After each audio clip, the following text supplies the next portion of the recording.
One of the most common pieces of deck building advice given to newer players is just put 3 structure decks together. It's actually pretty good advice. The structure decks are made to be used in that way. But it can be a bit of a challenge, especially if you're a newer player, to take that advice, 3 structure decks, and go from that to an actual 40-card deck that you can play with. So that's what I want to tackle today. What do you do if you're just going to build a deck out of, say, 3 structure decks and 1 starter deck? Let's say you're absolutely new. So what I've done is I've taken a starter deck Link Strike, and I've taken 3 of the Lair of Darkness structure decks, which just released recently, and I have come up with a 40-card deck, and I'm going to take you through it and how I arrived at the choices that I did. So the first thing you do when you get a structure deck and tear it open is you want to take a look at the dueling guide that comes with it. That'll explain to you the basic strategy of the deck you're trying to create, and there's a nice big diagram that shows you cards and combos and how they fit together. So you want to take a look at that first. And when you take a look at the Lair of Darkness structure deck dueling guide, you'll realize that there are 2 key pieces that you're looking for. One is the boss monster, Darkus Diabolos, Lord of the Lair. This is the card that you're going to actually try to win your duels with. You can special summon it from your hand or graveyard when you tribute one of your dark monsters, and you can tribute a dark monster while it's on the field to force your opponent to put a card from their hand back on top or bottom of their deck. And also, he can't be targeted by your opponent's card effects, and they can't tribute him. So Darkus Diabolos is pretty darn good. We want to see him as much as we can, and this is the card that we're going to try to use to win the game with. Pairing with him is Lair of Darkness, the field spell. This makes all the monsters on the field dark, and once per turn, if you would tribute a monster for a card effect, you can tribute a dark monster that your opponent controls instead. And then during the end phase, it summons torment tokens to the turn player's field, equal to the number of monsters that were tributed this turn, while this card was face up on the field. Not the number of monsters you tributed, or not the number of monsters of your opponents that were tributed, just the number that were tributed. So if you tribute one of your own monsters and one of your opponent's monsters during your turn, at the end of the turn, you get 2 torment tokens. And they actually come with the deck. You get 1 in each, so if you got 3, you'll have 3 torment tokens. And generally, you won't wind up with any more than that on the field, because you've probably got 1 or 2 regular monsters of your own. So Lair of Darkness lets us do things like, we tribute our own monster, special summon Darkus Diabolos, and then we have Lair of Darkness to tribute the opponent's monster and force them to put a card that they would have liked to use to stop Diabolos from their hand back into the deck. So, because these are the 2 cards that we want to see most often, that are most important to winning the game, we want to be able to search them out of the deck whenever we can. And fortunately, there is another new card from Lair of Darkness. It's Arima the Wicked Warden, and this monster can get us both. He's got an ability that lets you discard him from your hand to search for Lair of Darkness, or you can tribute a dark monster on the field to draw a card, and if it's not Arima, instead of drawing a card, you can search your deck for a dark monster with 2,000 or more defense, Darkus Diabolos. So if you already have Lair of Darkness, you can summon Arima and tribute your opponent's monster, and then get Darkus Diabolos. Now you won't be able to summon it off that, so be careful about that. Lair of Darkness is so important to how this deck functions because you need to be able to constantly be getting rid of your opponent's monsters by tributing to activate your own effects, that maybe just having 3 Lair of Darkness and 3 Arima might not be enough to see it as many games as you want to. So you want to go in your starter deck and you want to grab your copy of Terraforming. Terraforming is a simple, normal spell card that just adds a field spell from your deck to your hand. Lair of Darkness is a field spell. Easy. All right, so now we've got our cornerstone cards and ways to get them out.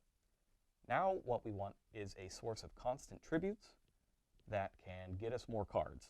So Arima is kind of like that, but we want more of that. So we want to play with all of our copies of Lilith, Lady of Lament. So Lilith has a quick effect, so you can tribute a monster during each player's turn.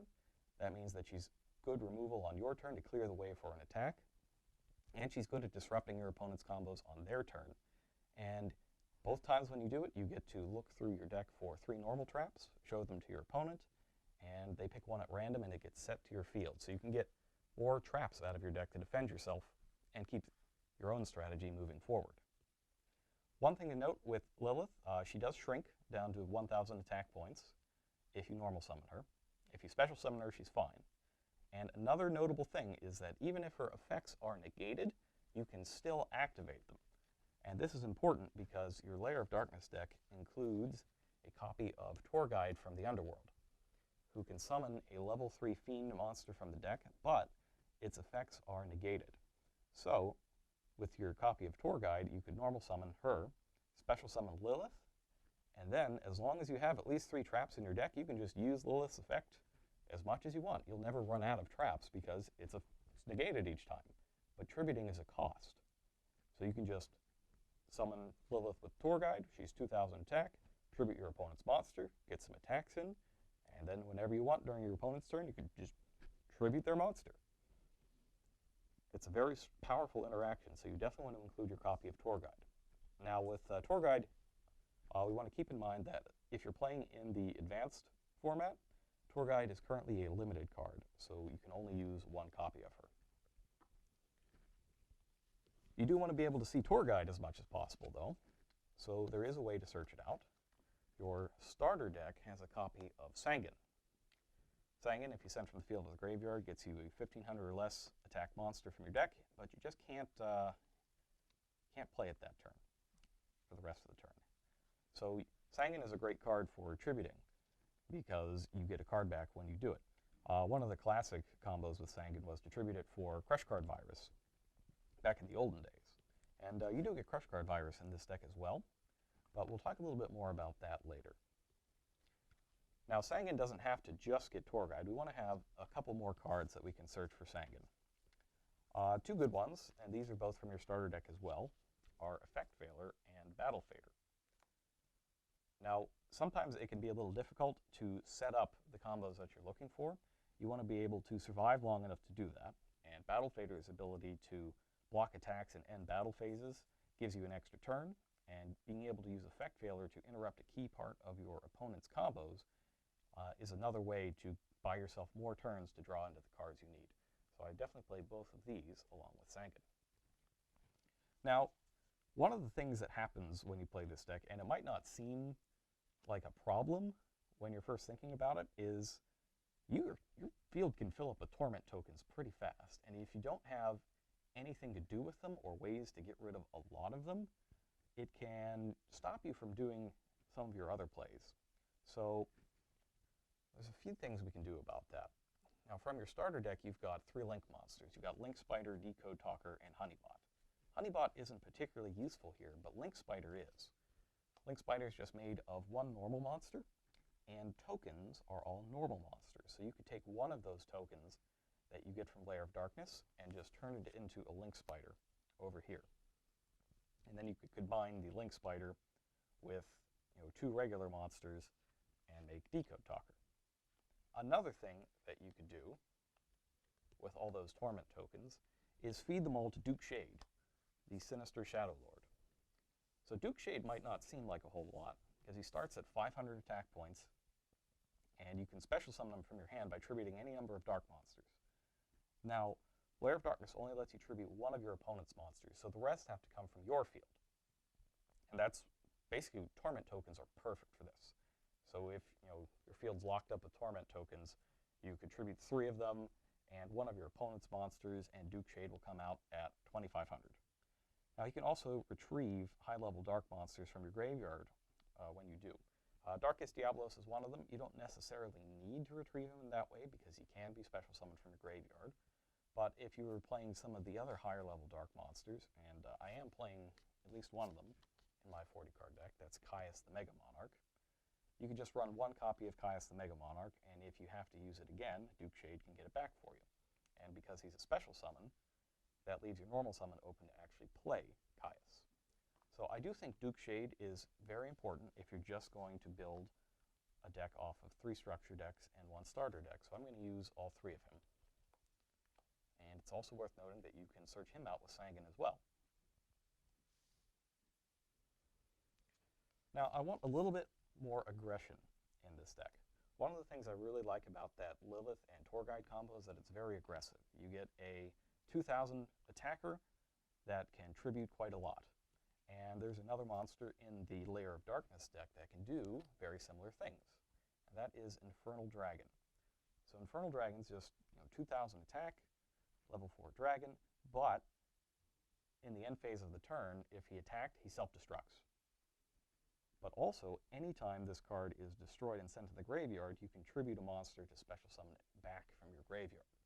So let's say you're in a position where you've got a bunch of smaller monsters on the field, like 2,000 Duke Shade, Infernal Dragon, and Arima, for instance. And your opponent just has a monster that's way bigger than yours. But you have Lair of Darkness. You can crash your Infernal Dragon into your opponent's monster in battle. That destroys him, sends him to the graveyard, and because he was destroyed and sent to the graveyard, you can now activate his effect to tribute one monster and special summon him back. Well, because of Lair of Darkness, you can make your opponent pay for that effect by tributing their big monster that you just ran into. Now they don't have a monster, you've got your Infernal Dragon back, and all of your monsters are free to attack directly. So I really like how Infernal Dragon interacts with the rest of these cards in the deck. It helps you to get a lot more damage in faster, and because of the limited card pool that you have access to, it is to your advantage to try to win your duels as quickly as you can before, say, somebody with a 15-card extra deck gets to summon all of it on you. All right, so that does it for the monsters. Let's take another look here. These are all the monsters that I've got in my 40-card main deck. Put those down here. And we've got these spells as well. Now we need a bunch of normal trap cards. That's what Lilith gets. We need to have at least 3 of them in our deck if we want to be able to activate her effect. And I'm definitely going to play more than 3. So the main one I want to use is your 3 copies of Grinning Grave Virus. This is the best one to have in your main deck when you don't know what you're playing against, because it doesn't involve any real specific attack restrictions on either its tribute or what it destroys. So like Crush Card Virus, for example, you have to tribute a dark monster with 1,000 or less attack. And then it only destroys things that are 1,500 or more. Grinning Grave Virus can tribute any dark monster that's 3,000 or less. Combined with Lair of Darkness, it essentially lets you tribute any of your opponent's monsters. It's not very often that a monster gets above 3,000 attack and is therefore immune to Grinning Grave Virus. Then, your opponent is very likely to just go in their deck and destroy cards instead of giving up cards from their hand. And that's fine. Just every card that they get out of their deck, which will have its effect, it cannot activate its effects that turn because of Grinning Grave Virus. Every card that they get out of their deck is a card you don't have to deal with. And this is an especially useful card if you can get something with 2,000 or more attack, so you can check your opponent's draws for the next couple turns and get rid of their monsters. In addition to these 3, I've got some standout trap cards from the starter deck that I want to use as well. There's good old Mirror Force, who you might have seen in Yu-Gi-Oh! Reigns over the past few weeks. One of Revolver's new ace cards, Mirror Force. Destroys your opponent's monsters when they attack. It's great for when you need to protect your field of smaller monsters and get in there for one last direct attack. Got Compulsory Evacuation Device. This card is also limited. It's very powerful because it doesn't destroy anything, much like tributing, so monsters that say they can't be destroyed can't avoid this, but it also can be activated essentially at any time, except during the damage step. So it's a very flexible removal option. And then I also want to use Ring of Destruction, which is a lot less flexible. You can only use it during your opponent's turn, and there are other restrictions on its targeting conditions and when you can use it. But this is also a limited card. It's quite powerful. It can get some extra damage in and shorten the game, and it can also just destroy any face-up monsters. So this is a pretty powerful effect. Now you don't want to load up on too many trap cards. You do need a bunch of them before Lilith, but the more important thing is that you have a lot of attackers that can hit the field quickly and tribute other monsters. Now, we've established that all of these are good and we want to draw them as much as we can. This is all of the search power that we have afforded to us. So we need to get some extra draw power in. Now, nearly all of our monsters are dark. And that means that we can use a Lair of Darkness. You get 1 copy of this in each of the structure decks you've got. I'm going to use all 3 of them here. I also want to use the Pot of Duality from the starter deck. Now this is a little more challenging to learn the timing of when to play it, because you can't special summon during the same turn that you play this card. However, it does let you see the next 3 cards of your deck. And in addition to, say, your opening hand, if you go first, say you have 5 cards and one of them is Pot of Duality, because of this, you get to look at essentially the top 8 cards of your deck, the 5 you drew, including the pot, and then the next 3, to try to find a copy of Lair of Darkness or something else that you need. It is perfectly acceptable to, say, play Pot of Duality, find Lair of Darkness, and then put something like Lilith on the field. That is a perfectly valid and good opening because of Lilith's quick effect. That means you have a way to tribute your opponent's monster during their turn, and is way better than having no way to interact on your opponent's turn at all. And then the last few cards we've got, I'm going to use all 3 copies of Fires of Doomsday. Sometimes you just need to block some attacks. Sometimes you need to get a few more dark tokens to tribute for something like Duke Shade or Caius the Mega Monarch, which you can do because you can only tribute summon with these if the monster is a dark monster. And then the last 3 are Recurring Nightmare. Now you've got a bunch of 0 defense dark monsters in your deck. Lilith is one of them. Arima is another. And there's one more. Here he is. Infernal Dragon is actually another one. So in the mid to late game, after you've played for a few turns and a lot of cards have exchanged hands and gone to the graveyard, Recurring Nightmare can get you 2 of your good monsters back so that you can keep playing. And then finally, we've got Book of Moon. It's a very flexible card. It's a quick play spell, so you can use it basically whenever you want, and from your hand during your turn, or while set during your opponent's. Flip a monster face down. This is also a limited card, and it's a great way to break up combos. And Mystical Space Typhoon. You don't want to be without protection against powerful trap cards. You can use Mystical Space Typhoon to destroy them before they can activate, or if it's a continuous card, like a Anti-Spell Fragrance, for example, you can chain to the Anti-Spell Fragrance to destroy it before it can take effect. And that will about do it.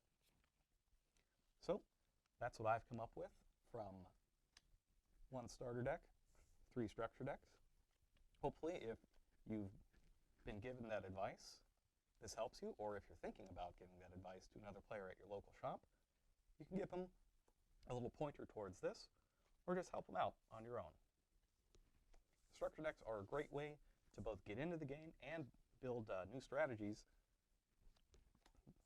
that are based around specific themes. Thanks for watching, and I will see you next time.